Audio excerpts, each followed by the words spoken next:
Something just snapped, and insiders say it didn't come out of nowhere. Because right now, Tamar Braxton is allegedly losing control behind the scenes after a shocking claim surfaced about her own sister's marriage. A claim that doesn't just cross lines, it erases them. Sources are now whispering that Sean Hall privately revealed he had been involved with Tamar during the time Towanda Braxton was still married to Andre J.R. Robinson, and if that's true, this isn't just family drama, it's betrayal at the deepest level. But that's only part of it. Old footage is resurfacing. Interviews are being re-examined. And what once looked like harmless moments now feel calculated. Allegedly, control, silence, and distance didn't just happen. They were built slowly, piece by piece. And now Tamar isn't staying quiet anymore. Because if this confession is real, then everything we thought we knew about this family might be completely wrong. It smelled like an onion sandwich. She washed her armpits. She's okay now. Yeah, she smells good now. I got a wife that smells like onion burger a little bit. But you good now. You washed up under there and everything. You good. She took a quick, what they call it, a home. It didn't sit right with people, and according to sources, that moment may have been more telling than anyone realized at the time. What looked like a small, awkward comment during the wedding quickly turned into something much heavier once viewers started revisiting the footage. Allegedly, the tone, the timing, it all felt off. Because why make a remark like that on camera, in front of everyone, unless there was something deeper behind it? Fans began pointing out that it wasn't just about what was said, it was how it was delivered. Subtle, but sharp. The kind of comment that doesn't explode in the moment, but lingers after. And once people started looking closer, they noticed this wasn't an isolated incident. In another resurfaced clip, Sean Hall appeared to shut down Towanda Braxton in a way that raised even more questions. She tried to uplift him publicly, referring to him as a provider, but according to viewers, his response was immediate and cold. He reportedly made it clear that she should handle her own finances, distancing himself from any traditional role of support. Individually, these moments might seem small. But together, they've started to form a pattern, one that, allegedly, is now being viewed very differently in light of everything else coming out. Amazing, wonderful man who provides for me financially, emotionally, mentally, and I just appreciate you, honey. Thank you. You're welcome, but you know what? You do have to work because there's no way. I don't have to. I want to. Yeah, but your insides make you do it. Like you're not gonna sit there and just get your nails done, get massages all day. That's not happening. Not the Towanda that I. Oh no! I don't care how much money I got. You're not gonna sit at the house and do nothing and go. The moment that line was said, "You can call me anything, just not a provider," it didn't just land, it lingered. And according to observers, it revealed more about the dynamic than either of them may have intended. Because it wasn't framed as a joke, and it didn't come off playful. It felt deliberate, controlled, almost like a boundary being set in public. And for many watching, that raised the first real question about what was actually happening behind closed doors between Sean Hall and Towanda Braxton. From there, the timeline begins to shift.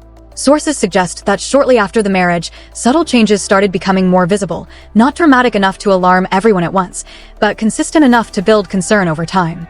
Allegedly, decision-making within the relationship began to tilt. Reports claim that Sean took a more dominant role, managing key aspects of Towanda's personal and financial life, while her presence in those decisions appeared to shrink. Then came the financial layer, and this is where things become more complicated. Within weeks of the wedding, it was reported that Towanda transferred ownership of her home into Sean's name. At the time, the explanation seemed tied to ongoing financial pressure.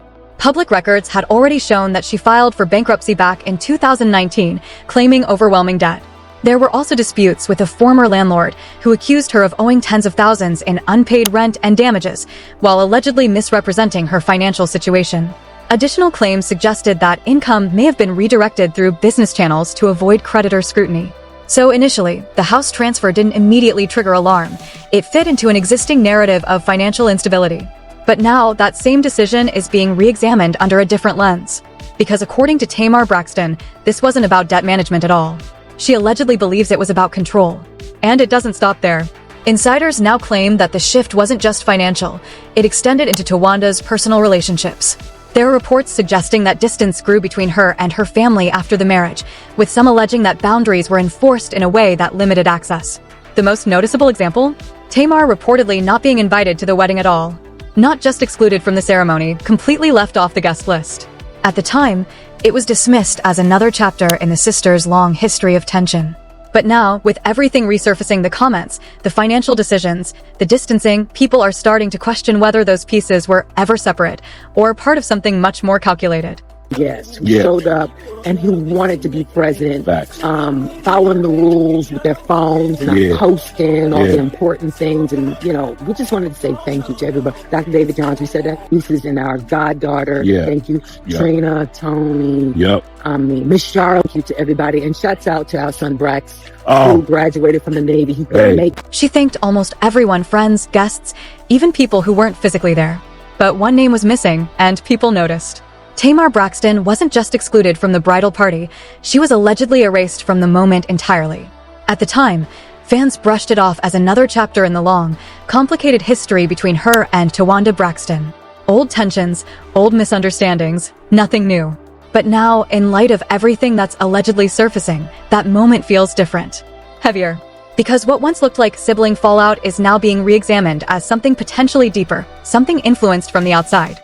And then came the escalation. Sources now claim that behind closed doors, Sean Hall allegedly made a shocking confession, one that sent everything spiraling. It's being whispered that he admitted to being involved with Tamar during the time Towanda was still married to Andre J.R. Robinson. If true, that doesn't just complicate the timeline, it detonates it. Because Tamar's reaction hasn't been quiet. Insiders describe it as explosive, controlled at first, then impossible to contain. And suddenly, this isn't just about distance, control, or family tension anymore. This is chaos, layered, personal, and dangerously close to the surface. Between Tony and Tamar is Tony came to us first and say, hey guys, LaFace wants to sign me. How do y'all feel about it? With Tamar, it wasn't like that. She didn't come to us and tell us, hey guys, I have an opportunity. It was nothing like that. As soon as when I found out about it, she tried to sugarcoat it. And how did you respond? It wasn't good. According to Tamar, Towanda started acting weird towards her. You didn't know that she was hurt.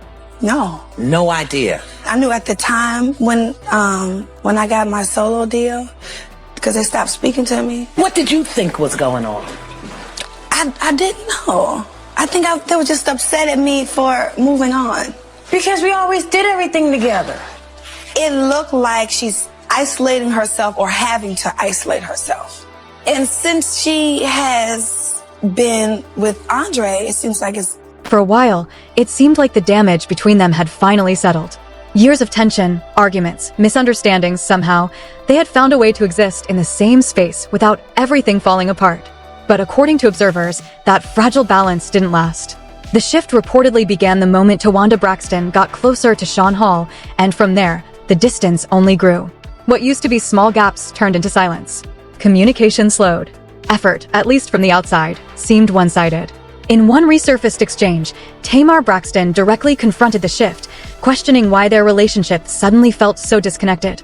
But Towanda's response was calm, almost rehearsed. She claimed she was protecting her peace, setting boundaries, choosing herself. And on the surface, that explanation made sense. It sounded healthy, controlled, intentional. But insiders suggest there was more pressure behind that calm than anyone realized. Because while Towanda appeared composed in public, Tamar's reaction told a different story. Reports describe frustration building beneath the surface, confusion, hurt, and something closer to betrayal. Now, with everything allegedly unfolding, that emotional distance doesn't look like healing anymore. It looks like a fracture that was quietly spreading until it couldn't be contained. It's a matter of respect. I respect where people are. That's just... Is that why? I respect where people are. I don't engage. I don't pour into certain types of energy. Mm-hmm. I make different choices in my life. Mm-hmm. And that's just where I am. Outside of yesterday and today, when was the last time you talked to me? I don't recall. It wasn't my birthday because you didn't call me. Your birthday's September, here we are in March. I am in a space. I am in a space of... I'm just focusing on my relationship and whoever's in my household. Tamar also claimed that Towanda only answers her calls or texts when there's a camera pointed at them. Oh, Tony's in your household? They call me. I talk to them every day. Girl, you don't answer the phone. That's Girl, not true. stop. Let's be specific. Did you call me yesterday? I did. Did I answer it? Well, because we're taping now. No, ma'am. No, ma'am. When you called me every time, Girl, that is not every time you call, I answered. Every time you text, I answer. That's a fact. Okay. That's a fact. So I'm a liar. No, you said that. I didn't call you that. That's the word that you're... So, it seems like Tanda has been covering up for Sean for a minute. And as usual, Tamar was not with that BS and has been calling Towanda out on her BS, which explains why those two have been fighting on the show. But fans mistook it as Towanda being jealous of Tamar. However, Tamar has consistently denied being jealous of Tamar. And in this video, she pointed out that if she were to be jealous of anyone, it would be Tony because Tony is way more successful than Tamar is. Take a listen. You're right, the show's supposed to do it because it's supposed to show real life family. That we have a real life family, and real life family goes through real life situations. You're not going to get along all the time. You're not going to see eye to eye all the time, and everybody has their own journey, period. That's just it. So if you come on here talking about, oh, Towanda is jealous, she's all jealous, how can I be jealous of one sister and not jealous of... For a long time, people brushed it off as just another phase, another chapter in a complicated family dynamic. But now, with everything allegedly coming to light, the pieces aren't sitting the same anymore. What once felt like distance now looks like separation. What seemed like tension now feels like something far more controlled. And with Tamar Braxton no longer holding back, the pressure is shifting. Because if these claims about Sean Hall are even partially true, especially the alleged confession tied to Andre J.R. Robinson, then this isn't just messy, it's explosive. The real question now isn't what happened. It's what happens next. Will Towanda Braxton finally respond? Or walk away? Or is this only the beginning of something much darker?